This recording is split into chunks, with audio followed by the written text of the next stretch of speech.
अस्सलाम वालेकुम व्यूअर्स। आज के प्रोग्राम में हम डिस्कस करेंगे जिगर के अमराज के बारे में कि जिगर की जो अमराज हैं उनके फैलने की वजूहात क्या हैं और उनके इलाज का तरीकाकार क्या है और उनके लिए बेहतरीन जो गज़ा है वो कौन कौन सी गज़ा है, यानी इलाज बिल गज़ा। जब हम कोई भी गज़ा खाते हैं या पानी पीते हैं या कोई भी ऐसी खुराक या मेडिसिन कोई भी चीज़ खाते हैं तो वो उसका जो मैदे के अंदर जाने के बाद उसका जो एक्सट्रैक्ट निकलता है, उसका जो जूस निकलता है, वो सबसे पहले ट्रांसफर होता है लीवर को। इंसानी जिस्म में दो ही ऐसे अज़ा हैं जिसे हम फाटक कहते हैं।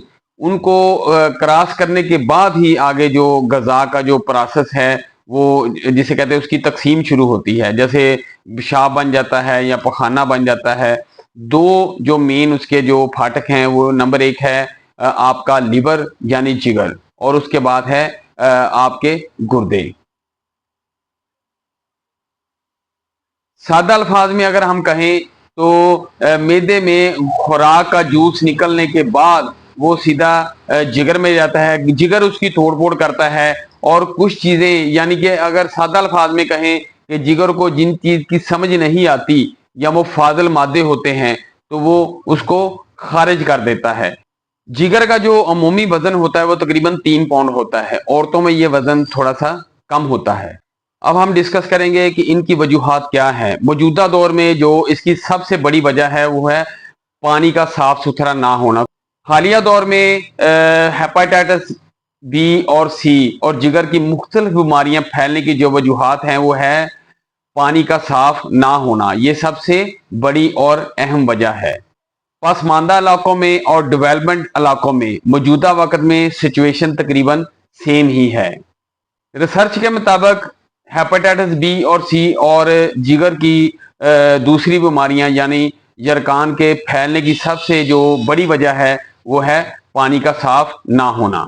इसकी एक और वजह है गरम मिर्च मसाले वाली चीज़ों का इस्तेमाल, चिकन का ज़्यादा इस्तेमाल, बोतल का ज़्यादा इस्तेमाल और होटलिंग का ज़्यादा करना, और इसके अलावा बाजारी अशिया का ज़्यादा इस्तेमाल। ये हेपेटाइटिस बी, सी और इसके अलावा जिगर की जो दूसरी बीमारियां हैं उनके फैलने का सबब बनता है।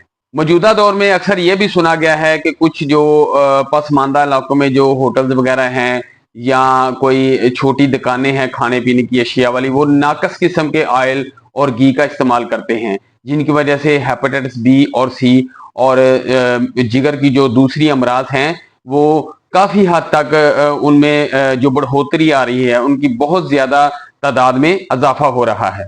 इसके अलावा इस्तेमाल शुदा जो सरिंजें हैं उनके इस्तेमाल की वजह से और सर्जिकल जो आलात हैं जो जरासीम से पाक नहीं हैं, आलूदा जो सर्जिकल आलात हैं, उनकी वजह से भी हेपेटाइटिस बी और सी हो सकती है। इसके अलावा अगर आप जिसे कहते हैं ब्लड ट्रांसफ़र करते हैं, किसी को खून देते हैं, तो उसकी वजह से भी ये ट्रांसफ़र होती है। और अब मैं आपको बताऊंगा कि इनकी जो अलामात हैं, अगर आपको हेपेटाइटिस बी या सी हो जाती है या जिगर के अमराज हो जाते हैं तो वो कैसे आपको महसूस होगा कि आपको जिगर का मसला बन रहा है।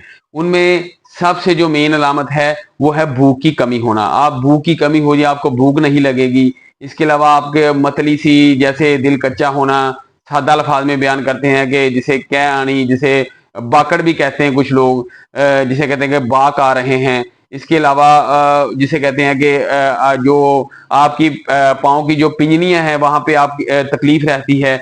हल्का हल्का सा रोजाना आपको बुखार महसूस होता है, थकावट महसूस होती है। इसके अलावा आपको जिसे कहते हैं काहली और सुस्ती वगैरह ऐसी अलामत ज़ाहिर होती हैं। आपके चेहरे का जो कलर है वो चेंज होना शुरू हो जाता है। इसके अलावा आपका काम करने को दिल नहीं करता, भूख नहीं लगती, खाने को दिल नहीं करता, अजीब सी बेचैनी की कैफियत आप पे तारी हो जाती है। आपकी जुबान का जो जायका है वो भी चेंज होना शुरू हो जाता है। ये इसकी जो मेन अलामत हैं। बर वक्त अगर इसकी तशखीस हो जाती है, अगर इसका पीसीआर टेस्ट करवाते हैं, पीसीआर करवाने के बाद भी वो डिटेक्टेड आ जाता है, बी या सी आ जाता है, तो घबराने की जरूरत नहीं है। किसी मुस्तनद अच्छे फिजिशियन से अपना ट्रीटमेंट शुरू करवाएं, और दौरे हाजिर में इसका बहुत अच्छा ट्रीटमेंट आ रहा है और जो मुस्तनद डॉक्टर हैं वो इसका बहुत अच्छा ट्रीटमेंट कर रहे हैं। अब आते हैं व्यूअर्स इलाज बिल गज़ा की तरफ। इलाज बिल गज़ा में मैं आपको ऐसी एक गजा बता रहा हूं जो अगर आपको जिगर का मसला है भी या नहीं भी है तो ये जिगर के लिए बहुत अच्छी गजा है। अगर आप इसको खाएंगे तो दवाई के साथ साथ आपके जो जिगर के जो अमराज हैं उनमें काफी हद तक जो कमी आएगी।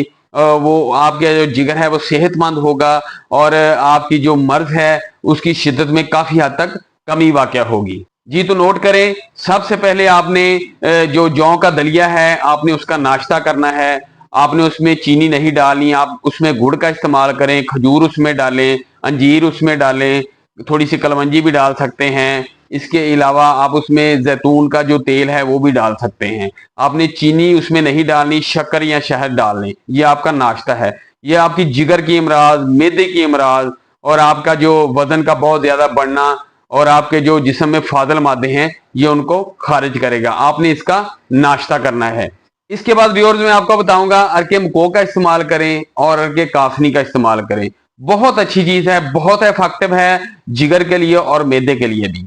इसके बाद मैं आपको बताऊंगा कि सब्जियों का इस्तेमाल। सब्जियों में जो सबसे टॉप लिस्ट है और जिगर के लिए बहुत ही इफेक्टिव है वो उसे सादा अल्फाज में कहते हैं घिया तोरी। बहुत जबरदस्त चीज है। और पेठा कद्दू बहुत जबरदस्त चीज है। टिंडे, कद्दू, इनका इस्तेमाल आपके जिगर के लिए बहुत ज्यादा इफेक्टिव है। उसके बाद फ्रूट में चलते हैं। सिर्फ मैं आपको दो फ्रूट बताऊंगा जो बहुत ही अहम है। पपीते का इस्तेमाल करें और सेब का इस्तेमाल करें। जिगर और मैदे के लिए बहुत ही इफेक्टिव चीज है। उसके बाद शकरकंदी का इस्तेमाल करें। शकरकंदी बहुत अच्छी चीज है जिगर वाले मरीज के लिए और स्टमक वाले मरीज के लिए। इसके अलावा अंडे की सफेदी का इस्तेमाल करें। अंडा बॉयल कर लेना है, आपने जर्दी नहीं खानी, आपने सिर्फ सफेदी का इस्तेमाल करना है। 100% लीवर वाला जो स्टमक वाला पेशेंट है उसके लिए बहुत इफेक्टिव है। नारियल का पानी इस्तेमाल करें, बहुत अच्छी चीज है। जो नारियल का पानी होता है वो जिगर के लिए और स्टमक के लिए बहुत अच्छी चीज है। अब आखिर में आते हैं गोश्त की तरफ। आपने देसी मुर्गे का गोश्त, वो भी कभी कभी हल्की सी जो ब्लैक पेपर है, काली मिर्च डाल के और ज्यादा नमक वगैरह ना हो, थोड़ा सा उबाइल टाइप आपने इस्तेमाल करना है देसी मुर्गा, वो भी कभी कभी खा सकते हैं। मछली का गोश्त आपके लिए बहुत अच्छा है। मछली आप खाएं, मछली बहुत अच्छी है आपके लिए, बहुत इफेक्टिव है लीवर वाले पेशेंट के लिए और स्टमक वाले पेशेंट के लिए। जी तो व्यूअर्स, आज के जो प्रोग्राम में हमने डिस्कस किया है वो सबसे जो टॉप पर गजा है वो है जौ का दलिया। उसके बाद जो सब्जियां बहुत अच्छी मैंने आपको बताई हैं, घिया, तोरी, कद्दू, टिंडे वगैरह, ये बहुत इफेक्टिव हैं। पेठा कद्दू बहुत अच्छी चीज है। अंडे की सफेदी बहुत अच्छी चीज है। मछली, देसी मुर्गा वगैरह। और इसके अलावा मैंने आपको बताया है कि नारियल का पानी इस्तेमाल करें, शकरकंदी इस्तेमाल करें और अरके मको और अरके कासनी बहुत इफेक्टिव हैं। अगर आप रूटीन में भी इसको इस्तेमाल करते हैं इस गजा को तो ये आपके जिगर और मैदे के लिए बहुत अच्छी चीज है।